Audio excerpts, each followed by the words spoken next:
Todos, eh, bienvenidos a la tercera parte del repaso de probabilidad para el curso de genómica computacional. En la sesión anterior vimos la definición de probabilidad condicional y algunas de sus propiedades derivadas, su relación con la noción de independencia de los eventos del espacio muestral y así también como la generalización de de la definición de probabilidad condicional a través del teorema de Bayes y vimos un ejemplo de su uso, ¿no? En esta sesión vamos a empezar con la definición de variable aleatoria y propiedades que van surgiendo a través de la definición de variable aleatoria. Como recordarán, al inicio empezamos a dar la noción de probabilidad clásica, la probabilidad frecuentista, pero habíamos mencionado que esa definición de probabilidad o de un espacio de probabilidad no era suficiente para, digamos, poder modelar eventos que la cardinalidad de los subconjuntos que pudiéramos encontrar fuera no numerable, ¿no?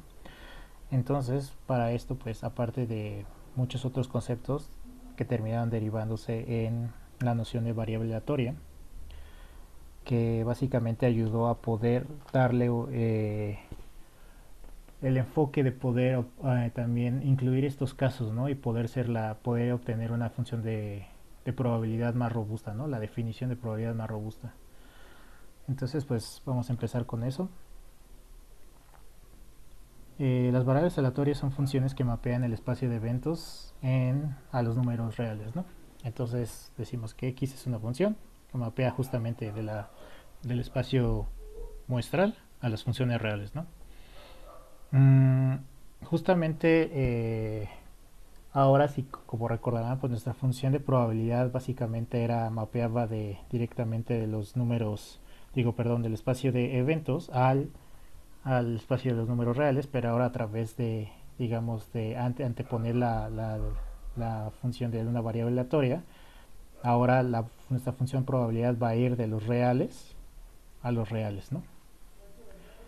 Entonces, pues la noción de variable aleatoria también nos sirve como para poder acotar de una mejor manera, pues, eh, nuestros, nuestra definición de los eventos, ¿no? Por ejemplo, si nosotros quisiéramos definir las posibles combinaciones, la probabilidad de obtener un lanzamiento de dados a través de solamente calcular que, por ejemplo, cuántas veces nos puede salir un número par en 6 lanzamientos o lo que sea, pues probablemente sin esta definición de variable aleatoria tendremos que construir una tabla de verdad y probablemente empezar a contar, ¿no?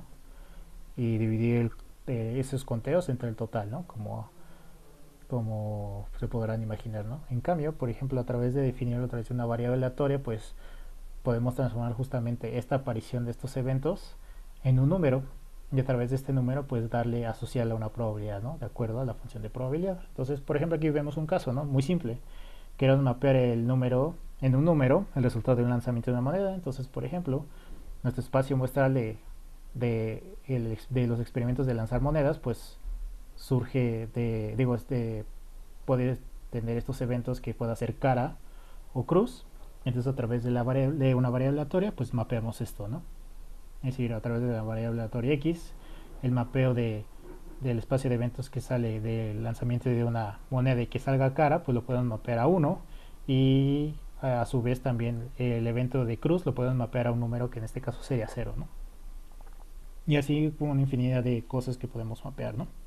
Obviamente, pues como recordarán, pues va subiendo el nivel de dificultad en cuanto al tipo de problemas que nos podemos enfrentar a través de esta definición, ¿no? Aquí también algo que mencionar, pero evidentemente también está fuera del scope, para no entrar en detalle sobre lo que se trata del curso, sino nada más que esto que sea un repaso, es que obviamente aparte de ocupar una noción de variable aleatoria, pues también tenemos que escoger la noción de cómo escogemos esos subconjuntos de eventos que a su vez la variable aleatoria representa esos eventos, ¿no? Con un número. Obviamente para llegar a eso pues se definió un montón de cosas nociones de álgebra y nociones de otros campos de, por ejemplo, del análisis matemático, en particular unas cosas que se llaman conjuntos de Borel y medidas de medidas sobre conjuntos, etcétera, ¿no? Que se ven también en materias como teoría de la medida, ¿no? Pero digamos que esa parte es muy, muy teórica, entonces, pero solamente quiero que sepan eso, ¿no? Que al final la variable aleatoria lo que está haciendo es estar haciendo mapeos para poder definir de una manera correcta subconjuntos de eventos o eventos mismos en números y también se tuvo que definir también cómo escoger estos eventos, ¿no? Pero bueno, si quieren más adelante les puedo pasar bibliografía acerca de esto, ¿no? Pero bueno, pasemos a lo que sigue. Entonces, por ejemplo, si se recordarán, pues existen dos tipos de variables aleatorias, que son las variables aleatorias discretas y las continuas, ¿no? Entonces, nosotros definimos, por ejemplo, las variables discretas, es decir, sea x una variable aleatoria, de ahora en adelante solamente lo voy a escribir como BA, con los valores, puede tomar valores x0, x1, x2. Estos valores son numerables, finitos o infinitos, dependiendo lo que estamos modelando. Entonces, estas variables pues tienen una función de probabilidad, que es los que le había mencionado, ¿no? Que ahora la función de probabilidad mapea del espacio de eventos, la variable aleatoria mapea del espacio de eventos a los números reales, a un número, y de este número le sacas la probabilidad, ¿no? Entonces, justamente, la función de probabilidad se le conoce para las funciones de las variables aleatorias discretas, se le conoce como función de masa de la variable aleatoria x, se define como la probabilidad de que un valor sea igual a x si x toma cualquiera de estos valores que habíamos dicho previamente, o toma el valor de 0 en cualquier otro caso, ¿no? Algo que hay que mencionar es de que la función tiene estas propiedades para que cumpla que es una función de probabilidad, es de que, por ejemplo, la función los puntos tienen que ser mayor o igual que 0, y la suma de todos los puntos, es decir, de todas las probabilidades de todos los puntos que están definidas esta variable aleatoria, tiene que sumar 1, ¿no? Porque como recordarán, estamos diciendo que las funciones de probabilidad están acotadas entre el 0 y 1, ¿no? También algo más como para su información, también más adelante, digamos, después de la definición formal de la probabilidad, ya sea vía axiomática o algún otro tipo de construcción, se pudo definir probabilidades no solamente en intervalo 0,1, sino en intervalo menos 1,1, es decir, probabilidades negativas. Esto toma sentido más en nociones cuanto a la física, en cuanto a cierto cálculo de ecuaciones y de definiciones acerca de la física cuántica, pero esto es nada más para que lo sepan, ¿no? Nosotros nada más trabajaremos con la noción clásica de probabilidad que está en el nivel 0,1, ¿no? Y bueno, entonces, habiendo dicho esto, nos pasamos a un ejemplo de esto, por ejemplo, de una función de probabilidad de una variable aleatoria.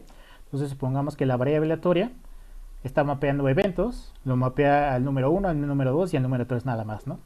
La probabilidad de sacar la probabilidad de que nuestra variable aleatoria tome un valor de 1 es 0.3, que nuestra variable aleatoria tome un valor de 2 es 0.5, y que la nuestra variable aleatoria, si toma el valor de 3, es equivalente a 0.2, ¿no? Entonces, como habíamos dicho, las funciones que tienen las siguientes, como esta función tiene esa propiedad de que si sumas todos los elementos de los valores de probabilidad de la variable aleatoria, por ejemplo aquí si sumamos esto nos va a sumar 1, ¿no? Ahora aquí también pues tenemos el último caso, y que siempre hay que definirlo, es de que si no cae cualquiera de estos valores de nuestra variable aleatoria, la función va a valer 0, ¿no? ¿Ok?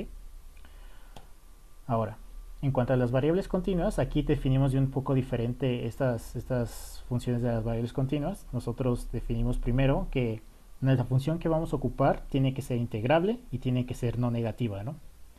Entonces decimos que una función es de densidad. Aquí la diferencia es que para la noción de las funciones de variable aleatoria discreta se le denominó función de masa, y a los continuos se le denominó función de densidad. Esto también, por si quieren saber, o bueno, por si les llama la atención, la definición de función de densidad, bueno, como se le fue nombrado por Boltzmann cuando estuvo definiendo los términos de qué realmente significaba la temperatura de un cuerpo, y pues eso a través de eso, pues después de mucho, pues terminó derivando en la noción de qué es la entropía, ¿no? Que eso probablemente Checo ya se lo haya platicado o se los va a platicar pronto. Entonces, bueno, regresando a esto, de ahí, bueno, de ahí proviene el nombre de la función de densidad, porque justamente lo que se estaba tratando de checar Boltzmann era checar la densidad, digo, cuál era la velocidad promedio con la que chocaban las partículas en un contenedor, que básicamente es la temperatura. Y entonces, como no podía medirlo directamente, no podía hacer los cálculos a través de la mecánica clásica, pues se tenía que hacer un, entre comillas, promedio de lo que estaba sucediendo. Y entonces a partir de ahí surgió como esta parte como de un poco de la estadística, y también parte de como de, digamos, de un poco de mejorar la noción de qué era una función de probabilidad. También surgió de por ahí, ¿no? Entonces, pues es bueno que lo sepan. Entonces, pues decimos que es una función de densidad de esta variable aleatoria continua x si para todo elemento en el intervalo a, para todo intervalo a, b en los números reales, la probabilidad de que x esté en el intervalo a, b es igual a la integral de a b de la función de x con respecto a la derivada de x, ¿no? Aquí, porque si recordarán la definición de entre una y otra, es que, por ejemplo, cuando nosotros tenemos una función, digamos, discretas que solamente están definidos sobre ciertos valores, pues justamente el valor de la probabilidad pues está asignado justamente solamente a un punto, ¿no?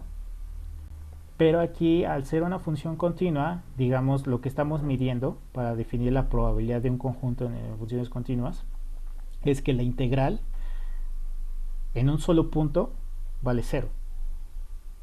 Entonces tenemos que definir un intervalo para el cual el área bajo la curva, bueno, el área que ocupa esos dos puntos, pues tenga una noción, ¿no? Tenga un valor, ¿no? Y que sea distinto de 0. Más bien dicho, que sea distinto de 0, porque 0 es un valor, ¿no? Bueno, pero a eso me refiero. Entonces, también recordarán, igual tienen las mismas propiedades, que si que esta función tiene que ser mayor o igual que 0 para cualquier punto, y también que la integral en todo el dominio, o sea, en todos los reales, la integral de f de x de esta función tiene que ser 1, ¿no? A fuerzas, porque justamente es una medida de probabilidad, ¿no? Lo que es de esta función, lo que está definido, ¿no?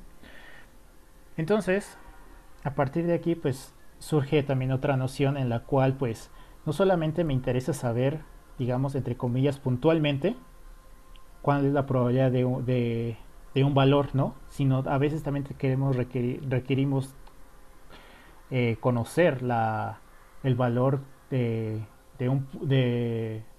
un conjunto de valores simultáneos para los cuales queremos obtener la probabilidad, ¿no? Por ejemplo, ¿cuál es la probabilidad de que, supongamos que lanzamos dos dados, cuál es la probabilidad de que, no sé, que el valor de los dos dados sea menor o igual que 10, ¿no? Entonces, pues, o sea que entre los dos dados saque al menos el 10, ¿no? Entonces, pues hay que hacer una suma de probabilidades, entonces, pero tenemos que conocer todo un rango de valores que puede tomar la variable aleatoria, ¿no? En este caso, pues escogí un caso discreto para ahorita, pero pues no necesariamente eso sucede así, ¿no? A veces podemos también tener la noción, ¿no? Por ejemplo, de cuál es la probabilidad de que, no sé, supongamos que la probabilidad de que la estatura de una persona en China sea menor o igual que un 80, ¿no?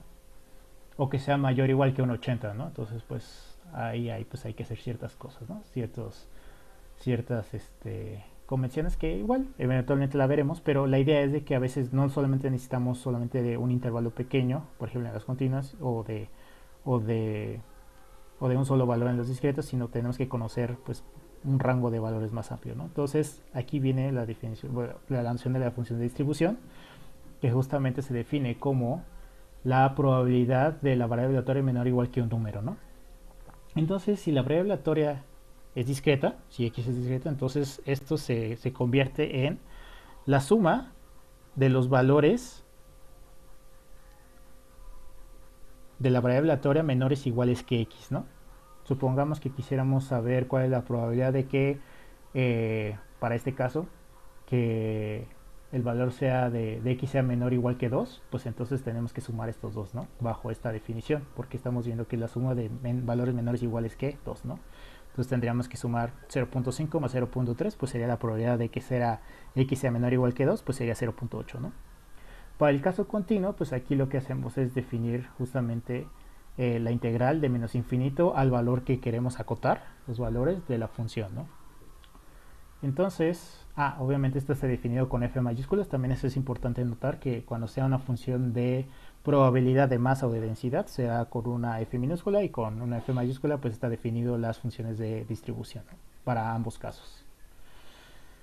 Esta función en particular también satisface lo siguiente, ¿no? El límite cuando esta función de x tiene infinito pues vale 1, ¿no? Entonces pues aquí si se dan cuenta, pues si cuando x tiene infinito, es decir, cuando esta u ya no está acotada, o sea, está tomando todos los valores, pues regresando a la definición de las funciones, pues si vale eso, si tomamos todos los valores, pues esta función va a valer 1, ¿no? Porque estamos haciendo la suma, ¿no? Y caso análogo de la integral, ¿no? Aquí si estamos sumando desde la integral de menos infinito a infinito, es decir, estamos integrando sobre todo el dominio, pues la función va a valer 1, ¿no? Entonces aquí f de x va a valer 1.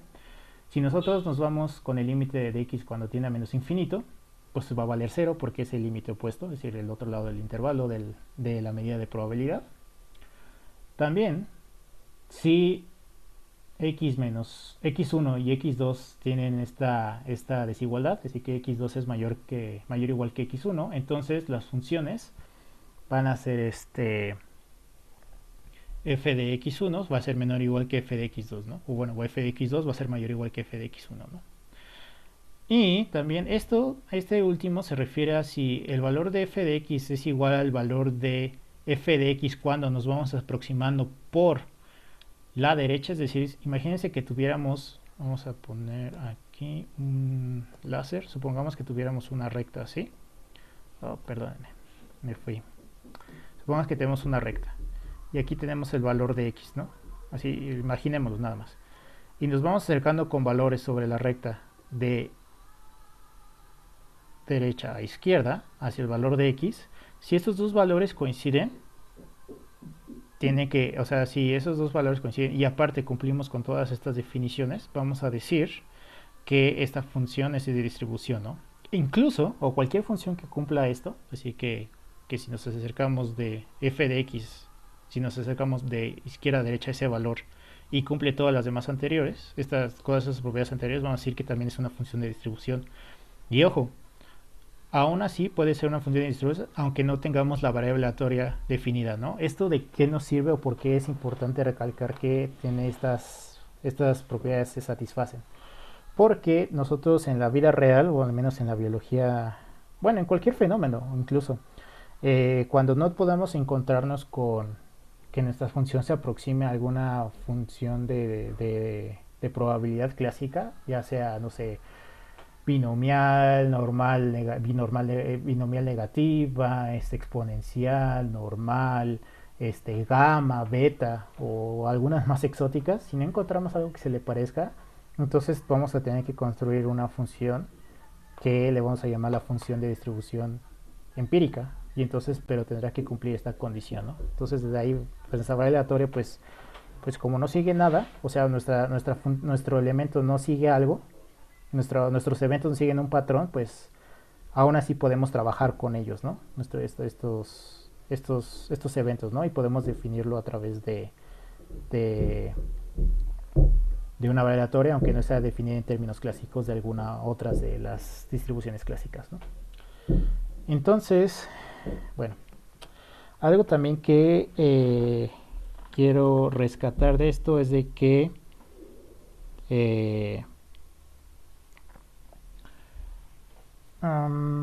bueno, eso se lo digo más adelante.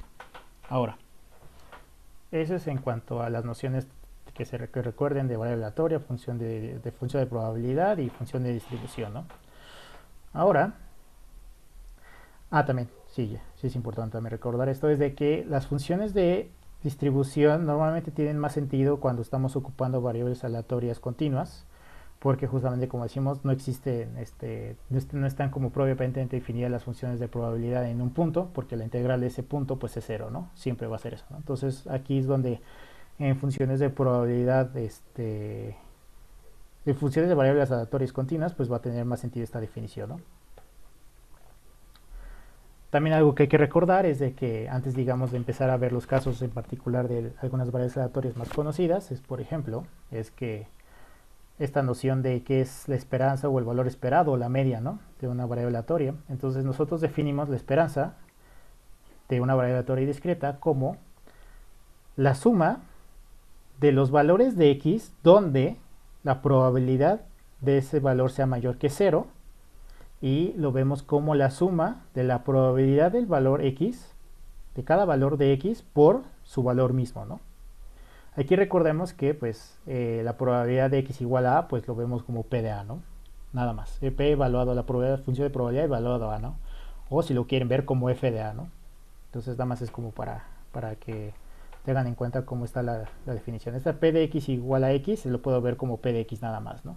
Que es como lo tengo aquí simplificado, ¿no? Y por eso puse esta observación. Ahora, la esperanza de una variable aleatoria se define como la integral de menos infinito a infinito de los valores de x por f de x, el diferencial de x, ¿no? Aquí, pues, si se dan cuenta, la esperanza está definida sobre todo el dominio, sobre todos los valores que puede tomar la variable aleatoria, y también este valor de la esperanza básicamente, pues justamente todos estos conceptos que vamos a ver a partir de ahorita es de que tienen que ver con relación a cómo están los valores de una función de probabilidad, cómo están, digamos, en torno a qué giran los valores de una función de probabilidad, ¿no? Esta noción en general se le llama momentos de una función de probabilidad. A esta definición se le conoce como el primer momento de una variable aleatoria. Este tema de momentos se refiere a, digamos, está asociada a un concepto en física, como les mencionaba también, como la definición de Boltzmann con la función ¿cómo se llama? La definición de probabilidad de densidad, una función de densidad de una variable aleatoria continua, es que esta noción de la esperanza y de que es el primer momento tiene que ver mucho con esto de cómo se encuentran el centro de masa o cómo se encuentra el centro acerca de la distribución de un objeto que queremos estudiar, ¿no? Entonces estos momentos, o en la mecánica clásica, pues se encuentran, tienen algunas ecuaciones que definen cómo se comporta este objeto dependiendo la distribución de su masa, y pues se sacan ciertas magnitudes y eso se le llaman momentos, ¿no? Entonces esta noción de momentos de probabilidad y la noción de la mecánica o de la versión física, digamos, del estudio de un evento en particular, pues tienen con esta similitud, ¿no? Y de hecho, pues viene más o menos de ahí el origen, ¿no? Entonces, pues aquí lo que estamos viendo es cómo se distribuye en promedio los valores de una función de probabilidad, ¿no? Justamente. La esperanza también tiene ciertas propiedades, dado que esto se le conoce que es un operador lineal. Un operador lineal, si recordarán en sus clases de álgebra lineal, recordarán que un operador lineal es una función que va de un espacio a otro, o sea, no entraré en detalles en eso, pero que tiene ciertas propiedades que son las siguientes. Que si nosotros tenemos dos objetos de nuestro, por ejemplo, nuestro espacio vectorial, o sea, de los elementos de estos vectorcitos, si nosotros le aplicamos esta función de cualquier operador lineal, esta función va a abrir sumas, es decir, la suma de dos elementos bajo ese operador va a ser el operador de un elemento más el operador de otro elemento, ¿no? En este caso, pues es la esperanza, ¿no? Ahora, la esperanza de un elemento que sea una constante, es decir, que esta variable aleatoria no tome valores, sino solamente sea 1, pues la esperanza de un valor constante pues va a ser la constante misma. Y la esperanza de un escalar por un valor de una variable aleatoria pues va a ser el escalar por la esperanza de la variable aleatoria, ¿no? Entonces aquí se le dice que un operador, o sea, cualquier función que sea un operador lineal, abre sumas y saca escalares, ¿no? A eso, por eso se le conoce así, ¿no? Y la esperanza es un operador de este estilo. Ahora, vamos a ver con otra noción que tiene que ver con, igual con los momentos, que es la varianza. La varianza lo que hace es definir, o lo que trata de hacer es ver qué tan lejos están los valores con respecto a la media, ¿no? Es decir, por ejemplo, yo aquí tengo los valores que puede tomar la variable aleatoria menos la media, menos mu, De hecho, aquí no lo puse como mu, pero la esperanza se conoce con la letra griega mu.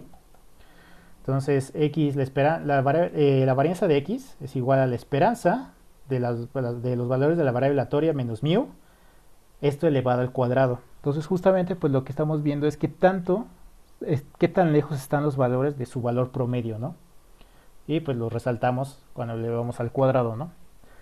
Y esta expresión, bajo ciertas ecuaciones, digamos que no entraré mucho en detalles, se puede ver como la esperanza de la variable aleatoria elevada al cuadrado menos la esperanza de x elevada al cuadrado. Esta dos observaciones que quiero hacer es que cuando quieran calcular esto a nivel computacional, la esperanza de una variable aleatoria, digo, la varianza de una variable aleatoria, es que es mejor calcularlo con esta definición. Aquí la definición de arriba, si bien pues son equivalentes, pero a nivel computacional sí puede haber un problema de precisión, ¿no? Cuando estemos manejando cifras decimales. Entonces por eso siempre va a ser mejor esta definición de abajo. Solamente es para que lo sepan. Y la desviación estándar de una variable aleatoria se define como la raíz cuadrada de la varianza de x, ¿no? Esto pues también, si se acuerdan, pues tiene un poco de noción con respecto a la función de distribución, bueno, la función de probabilidad de una variable aleatoria normal, ¿no? Pero eso lo veremos más adelante, ¿no? Algo que también, justamente como les decía, que esta medida de la varianza, pues estamos viendo, y si recordarán, pues que estamos viendo qué tan lejos están los valores de su valor promedio, es que cuando nosotros ocupamos esta medida, las unidades con las que estemos jugando, o sea que de nuestra variable aleatoria, recordemos que pues la variable aleatoria solamente es una abstracción de un fenómeno que estamos estudiando, ¿no? Y eso pues lo vamos a ver en estadística. Entonces muchas veces pues las unidades con las que estamos trabajando pues también se van a ver afectadas cuando le estemos elevando al cuadrado, ¿no? O por ejemplo en este caso, ¿no? Entonces lo que se usa normalmente pues para ver también la dispersión de los datos, pero sin que tengamos problemas con las unidades de que estamos trabajando con los datos, pues podemos trabajar con la desviación estándar, ¿no? Para ver qué tan lejos están nuestros datos de la media, ¿no? A esto se le conoce como el segundo momento centrado al origen, ¿no? Pero esta definición que de los momentos la veremos igual un poquito más adelante, de que hay otro tipo de definiciones y otro tipo de cosas que hay que ver con respecto a las variables aleatorias, pero con esto ahorita, con estas definiciones bastará. Cuando entremos a la parte de estadística, probablemente ahí retomemos otra vez esta noción, porque tanto como la esperanza como la varianza de una población, pues va a ser muy importante a la hora de entender los datos y de poder trabajar con ellos, ¿no? Entonces también, pues estas también las variables tienen las siguientes propiedades. Aquí pues ya no sucede lo de, ya no es un operador lineal, es decir, ya no sobresuma y saca escalares. Aquí, por ejemplo, bueno, saca los escalares, pero no los saca igual a su valor, sino los eleva al cuadrado. Entonces, por ejemplo, la varianza de un escalar por la variable aleatoria es igual a al cuadrado, por ejemplo, del escalar elevado al cuadrado por la varianza de x, ¿no? Y la varianza de una constante, pues va a ser igual a 0, ¿no? Y pues ya. Luego, aquí pues ya viendo estas definiciones rápido, pues ahora sí vamos a empezar a recordar un poco las distribuciones Bernoulli y binomial. Entonces, por ejemplo, nosotros tenemos una variable aleatoria que se distribuye Bernoulli. Decimos que una variable aleatoria se distribuye Bernoulli con parámetros p, es decir, x se distribuye, es decir, este símbolo que similar, es que bueno, ese símbolo se refiere a la notación de similar, pero en probabilidad ocupamos esto, x se distribuye Bernoulli con parámetro p, si su función de masa se define como, ya que estamos esta es una variable aleatoria discreta, como la función de el valor que puede tomar nuestra variable aleatoria, dado el parámetro p, lo vemos como vale 1 menos p si la variable aleatoria vale 0 y vale p si nuestra variable aleatoria vale 1, ¿no? Esta notación la voy a ocupar de ahora en adelante porque aquí va a tener un giro cuando veamos la parte de estadística y quisiera ir a la introducción de esta notación, ¿no? Entonces aquí nuestra función está condicionada por los parámetros que ocupemos, ¿no? O sea, nuestra función que depende de x también está condicionada por los parámetros que tiene también los parámetros que tiene la distribución en particular, ¿no? Entonces, eso sucede, ¿no? Entonces aquí básicamente pues la Bernoulli pues es para, digamos que es como la variable aleatoria más sencilla y que más como más rápidamente entendible, y si lo viéramos como el ejemplo más claro pues es el lanzamiento de una moneda, ¿no? Aquí con esto podemos medir cuál es la probabilidad de que caiga o de un lado o de otro, si es cara o cruz. Entonces si la variable aleatoria digamos cae no sé, con cara, es decir que le siguen el valor 0, pues la probabilidad de que caiga va a ser 1 menos p, y la probabilidad de que caiga sol, bueno, cruz más bien dicho porque cara es sol, digo cara, ajá, bueno ya, sí me entendieron, pero x igual a 1 por ejemplo que sea cruz, entonces la probabilidad de que caiga pues va a ser p, ¿no? Obviamente pues aquí podríamos, no sé, modelar también el lanzamiento de una moneda que no esté perfectamente equilibrada, es decir que esté sesgada. Por ejemplo, las monedas de un mago, ¿no? Que estas monedas que uno lanza y que siempre caen de un lado, y aquí pues se puede modelar, ¿no? Si la probabilidad de que caiga siempre de un lado, o sea, cabe la posibilidad de que caiga del otro lado, pero es casi ínfima, entonces pues aquí pues podemos cambiar el valor de p, ¿no? Y bueno, esa es una forma de hacerlo. Ahora, a partir de esta distribución de Bernoulli, pues si llegáramos a hacer n realizaciones independientes de esta variable aleatoria Bernoulli, pero no nos interesa el orden y tampoco nos interesa reemplazar, digamos, el lanzamiento de una moneda, entonces generamos una función que, al igual que la anterior, que está parametrizada con x, pero depende de cuántas veces la hayamos lanzado y del valor de la probabilidad, nos genera una función de ese estilo. Aquí disculpen, se me pasó un signo de x, ahorita esto olvídenlo, esta es una multiplicación. Esta función se parece mucho, o más bien dicho, es la definición de una función de distribución, una función de probabilidad de una variable aleatoria que se distribuye binomial con parámetros n y p, ¿no? X se distribuye binomial np, ¿no? Entonces, esa función Bernoulli pues surge a través de la definición, la definición de una función binomial puede ser adquirida a través de lanzar n veces o de realizar n veces realizar n veces la variable aleatoria, una variable aleatoria Bernoulli, ¿no? Claro, si tampoco queremos conocer de la forma en que estuvimos lanzando las monedas y que tampoco nos interesa estar reemplazando, digamos, el lanzamiento, el resultado de ese lanzamiento, ¿no? Esto lo podemos modelar así, ¿no? Entonces, y muchas otras variables aleatorias pues van a surgir a partir de la definición con respecto de una u otra, ¿no? Entonces, digamos que entre comillas pues iremos, digamos, enganchando o encadenando estas definiciones, ¿no? De ahora en adelante. Aquí también algo que hay que recordar pues es la esperanza, la varianza y la desviación estándar de las distribuciones normal y binomial, ¿no? Por ejemplo, de la distribución Bernoulli, la esperanza de x es igual a p, la varianza de x es igual a p por p menos p cuadrada, pero eso si factorizamos la p pues nos queda p por 1 menos p, ¿no? La varianza. Así que tan disperso estamos cayendo de estos valores de nuestro lanzamiento. Y la desviación estándar de x pues la vemos como la raíz de la varianza, ¿no? Que es la raíz de p por 1 menos p, ¿no? Ahora en cuanto a la distribución binomial, pues si nosotros habíamos dicho que la binomial surge de repetir n veces independientemente de cada resultado de una variable aleatoria Bernoulli, entonces pues la esperanza de esto pues es n veces p, ¿no? La varianza de esto, de esta función de la binomial, sería n veces p por 1 menos p, y la desviación estándar será la raíz de np por 1 menos p, ¿no? Entonces, a partir de aquí, pues igual empezaremos a construir más variables aleatorias que surgen también de la binomial y sucesivamente. Y estaremos viendo la siguiente clase, la variable aleatoria geométrica. Veremos también la distribución Poisson, cómo surge a través de la binomial, y algunas de las más importantes variables aleatorias continuas, ¿no? Que son la normal, uniforme, y quizás veamos alguna otra exponencial y alguna otra por ahí. Y la siguiente clase igual veremos como un ejemplito más sobre, por ejemplo, pues un poco ya de modelación en biología, ¿no? O sea, qué nos aporta estas variables aleatorias, ¿no? Pero básicamente es todo por hoy. Entonces, nos vemos en la siguiente clase. Que estén bien todos. Hasta luego.